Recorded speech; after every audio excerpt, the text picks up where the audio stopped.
Obama's taking credit for lower gas prices. He says you're welcome. He says you're welcome. In 2012, President Obama gives a speech detailing how he wanted to limit oil speculators. That was back in CNN. Only a few months after banning oil drilling in Bristol Bay in Alaska, and a few days from pushing to ban oil drilling in Alaskan Wildlife Refuge, President Obama has decided that cheap gas prices are somehow because of him. I got the soundbite. I want you to listen to this. It's only 37 seconds. Check this out. Let me put it up here. He likes to thank himself a lot. A lot of families are saving a lot of money at the gas pump, which is putting some smiles on folks' faces. And no, you're welcome. I mean,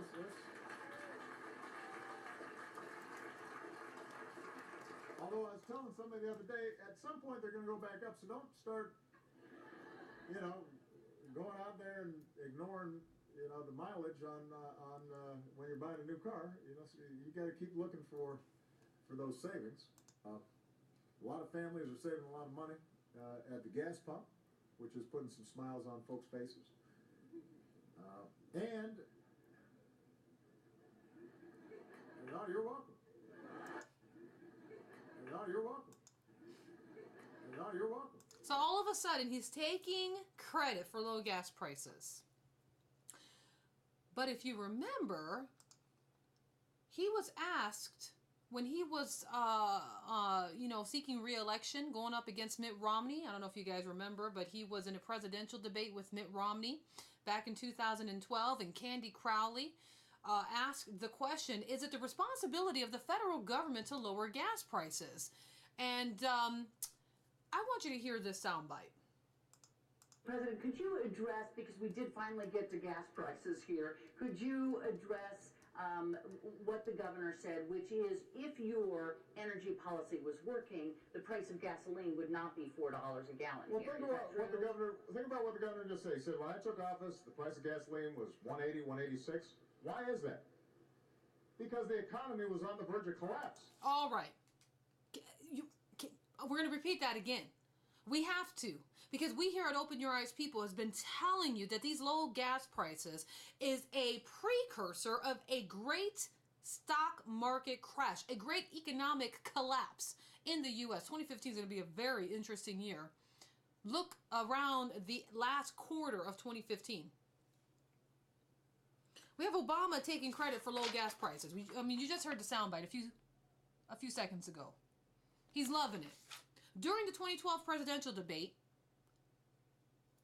Mitt Romney, he accused him that his policies were not working because gas was $4.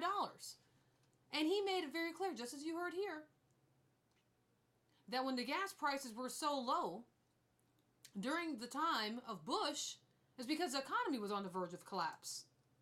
The price of gasoline was $1.80, $1.86. Why is that? Because the economy was on the verge of collapse. I'm gonna have you. It's only 24 seconds. We got to get this. Mr. President, could you address, because we did finally get to gas prices here, could you address what the governor said, which is if your energy policy was working, the price of gasoline would not be $4 a gallon. Well, think about what the governor just said. He said, when I took office, the price of gasoline was $1.80, $1.86. Why is that? Because the economy was on the verge of collapse.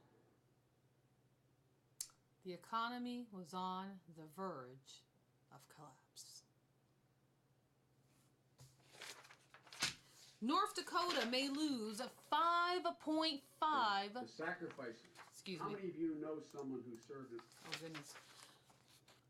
North Dakota may lose $5.5 billion in revenue as oil plunges. So while he's getting accolades for low gas prices and the coming economic collapse, we have North Dakota lawmakers now expecting billions less in tax revenue during the next 2.5 years, and they're blaming it falling oil prices. That's what they're blaming it on falling oil prices. A report from Legislative Council downgrading revenue projections by $5.5 billion points mostly to the impact of oil tax exemptions from the legislator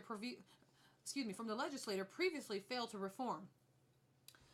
During the 2013 legislative session, multiple bills to eliminate the exemptions in exchange for lower top rates were rejected. Now, plunging oil prices are expected to invoke those triggers, causing a multi-billion-dollar swing in the state's expected revenues. In early January, lawmakers began their 2015 session under what was described as a black cloud of oil price concerns. Now, a projection released by lawmakers Thursday expects the state to lose $680 million in income and sales tax revenue between now and June 30th, 2017. Oil industry layoffs have just begun, my friends, and will only get worse. That background noise is on my end. I apologize.